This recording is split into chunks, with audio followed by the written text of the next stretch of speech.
আসসালামু আলাইকুম প্রিয় দর্শক, চলে আসলাম আজকে আরেকটি খুবই গুরুত্বপূর্ণ আবহাওয়ার খবর নিয়ে। তো আজকে এবং আগামীকালের আবহাওয়ার সঠিক গুরুত্বপূর্ণ আবহাওয়ার খবরাখবর পেতে আমাদের চ্যানেলটি চোখ রাখুন এবং চ্যানেলটি অবশ্যই সাবস্ক্রাইব করে পাশে থাকবেন। তো চলুন বেশি কথা না বাড়িয়ে শুরু করা যাক। তো এখন দেখা যাচ্ছে বাংলাদেশের অধিকাংশ এলাকায় আকাশ পরিষ্কার রয়েছে এবং কিছু কিছু জায়গায় আংশিক মেঘলা আকাশ সহ আবহাওয়া প্রধানত শুষ্ক রয়েছে, যেমন রংপুর বিভাগ, রাজশাহী বিভাগ, ঢাকা বিভাগ, ফরিদপুর, নাগেরপুর, সিংড়া, সিরাজগঞ্জ, পাবনা, মেহেরপুর, শিকারীপুর সহ রাজশাহী, নলহাটি, দুমকা, ভারতের পশ্চিমবঙ্গের কলকাতা সহ বাংলাদেশের কুমিল্লা সহ মেঘাচ্ছন্ন রয়েছে। আমরা যদি এটি বজ্র বিদ্যুৎ মোডে দেখি কিছু আছে কিনা, তো বজ্র বিদ্যুৎ মোড অনুযায়ী কিছু দেখা যাচ্ছে না। 26 তারিখে কিছু নেই, 27 তারিখেও কিছু নেই, 28 তারিখেও ফাঁকা, 29 তারিখেও কোনো বৃষ্টিপাত নেই, 1 তারিখেও নেই, 2 তারিখেও নেই, 3 তারিখ, 4 তারিখ। আমরা দুই আপডেটের শেষে চলে যাই, তবুও কোনো বৃষ্টিপাত দেখা যাচ্ছে না। কিন্তু ডিএফএস মডেল অনুযায়ী বৃষ্টিপাত দেখা যাচ্ছে। যদি ডিএফএস মডেলে যাই, তো ডিএফএস মডেল অনুযায়ী দেখুন বৃষ্টিপাত দেখা যাচ্ছে।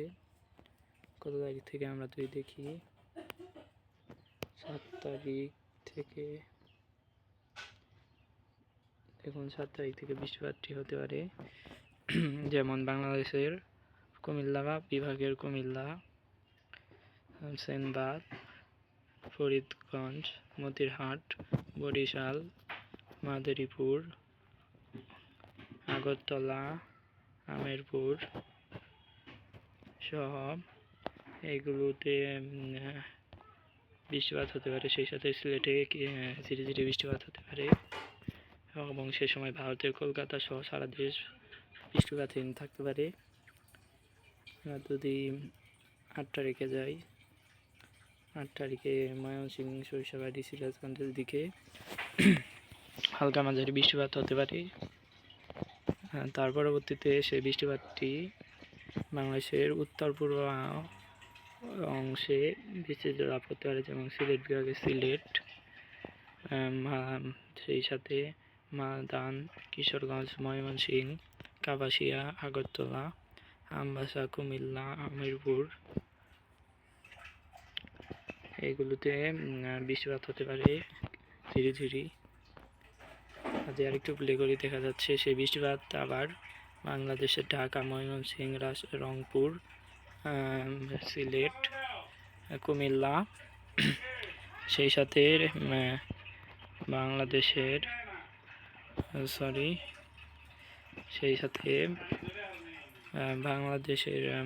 সিলেট সহ বৃষ্টিপাত হতে পারে এগুলিতে। আমরা আরেকটু প্লে করি, দেখা যাচ্ছে সোমবার 10 তারিখকে দেখা যাচ্ছে ময়মনসিংহের কিশোরগঞ্জ, মাজান, ময়মনসিংহ, সরিষাবাড়ি, বগুড়া, সিরাজগঞ্জ, কাপাসিয়া, লাকসাই, মৌলভীবাজার, আমবাসা, আগরতলা দিকে বৃষ্টিপাত হতে পারে। এটিকে প্লে করি, 11 তারিখে যাই, দেখা যাচ্ছে 11 তারিখে বৃষ্টিপাত রয়েছে বাংলাদেশের উত্তরাংশে, যেমন ময়মনসিংহ, রাজশাহী,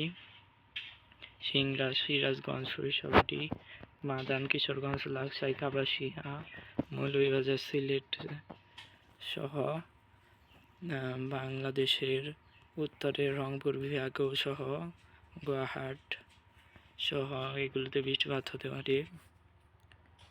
সেই সাথে ভারতের পুরুলিয়ার দিকেও বৃষ্টিপাত হতে পারে, পুরুলিয়া, মালদার দিকে। কিন্তু পুরো কলকাতা ফাঁকা থাকবে, এগুলো বৃষ্টিপাতের সম্ভাবনা নেই। কিন্তু 10 তারিখ থেকে তাপপ্রবাহের একটি সম্ভাবনা রয়েছে। তার জন্য আমাদের যেতে হবে ECMWF মডেলে। ECMWF মডেলে আমরা যদি তাপমাত্রা দেখি, তাপমাত্রা কেমন, যদি আগামীকালের তাপমাত্রা দেখি, আগামীকালের দুপুরের তাপমাত্রা দেখা যাচ্ছে ময়মনসিংহে 28, সরিষাবাড়িতে 28, সিরাজগঞ্জে 29, কিশোরগঞ্জে 28, কাপাসিয়ায় 29, নাগেরপুরে 29, ঢাকায় 30, ফরিদপুরে 29, পাবনায় 28, মেহেরপুরে 29, কাটোয়ায় 29, দুর্গাপুরে 31, সেই সাথে শিলিগুড়িতে 31 সহ থাকতে পারে। এগুলোতে 29 ডিগ্রি থেকে 28 ডিগ্রি তাপমাত্রা। সেই সাথে সিংড়ায় 26, বগুড়ায় 26, জামালপুরে 25, সরিষাবাড়িতে 23, আমরা তো অন্য আপডেটে চলে গেছি, ময়মনসিংহে 32, সরিষাবাড়িতে 25 এবং নালিতাবাড়িতে 31, গোয়ালে 31,